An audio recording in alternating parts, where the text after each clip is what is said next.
bass? A lot of people have been fishing shaky-heads. 4 or 5 years has been very popular on the pro circuit, and but mostly the lighter head weight jig heads and real small worms.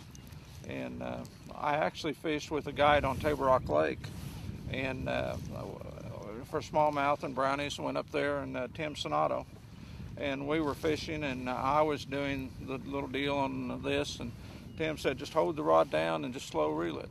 Well, you know, which we have a hard time doing, and as worm fishermen, we're used to, you know, giving it a lot of action and working it. And started doing that and catching fish, and brought it back here. And at that time, we were using centipedes, corner ounce jig heads and centipedes, but I started using the Senko, and just killed them up here. And I'm talking about dragging it all the time. I'm not doing that now, but that's how we fishing most of the time, just holding the rod low and just slow reeling it a lot. And I like to guide with this bait, especially with the Senko and dragging it.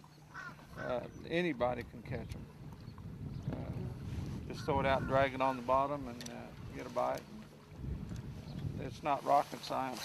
I usually buy a 1/4 ounce jig. There are instances I'll use a smaller one, but there's a company out of Eufaula, A&M Baits, that I get mine from, and there's a lot of shaky head rigs on the market now, and a lot of them have the screw locks, which are good. You kind of screw the plastic onto the jig head, but when you go to change it, it's kind of a pain to get the plastic out of the jig head. I like these better, and I seem to set the hook on them better. They have the little keeper hook that goes into the bait right there. It's actually a hook, and it's the little keeper hook. And I have caught 5 or 6 pound bass that wasn't hooked by the big hook, and you'd catch them by that little bitty tiny, I don't know what size it is, but tiny hook. The big hook's usually a 4-aught, but that's a tiny thing. But that just meant to hold the bait on. You can fish this bait with a Senko. A Senko, it has heavy salt in it, and it sinks itself. But there's a lot of times on this point, for instance, there's the bank. We'll catch them, you know, way out here.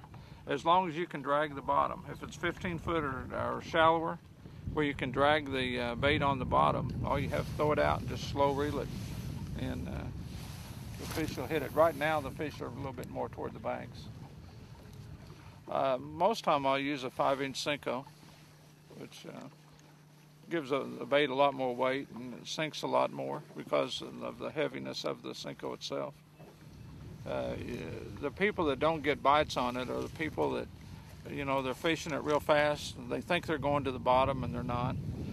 I want to see slack in my line or feeling bounce over rocks.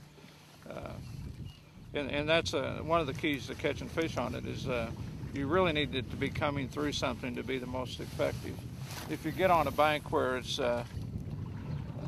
real smooth coming off the bank and there's no structure down there, you're not near as likely to get bites as if you're on a chunk rock bank. You know, where you get hung up once in a while, you'll be just dragging it and you pull it off. And when you pull it off the structure, a lot of times that's when they hit it.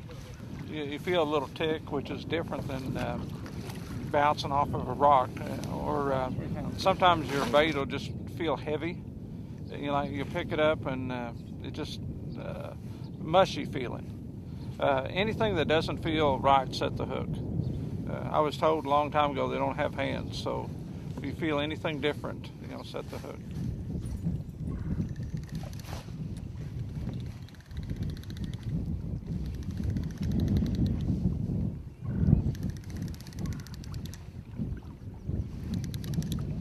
Decent fish, Little people.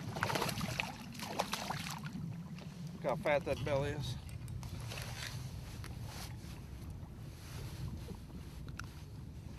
Good healthy fish. That's a largemouth.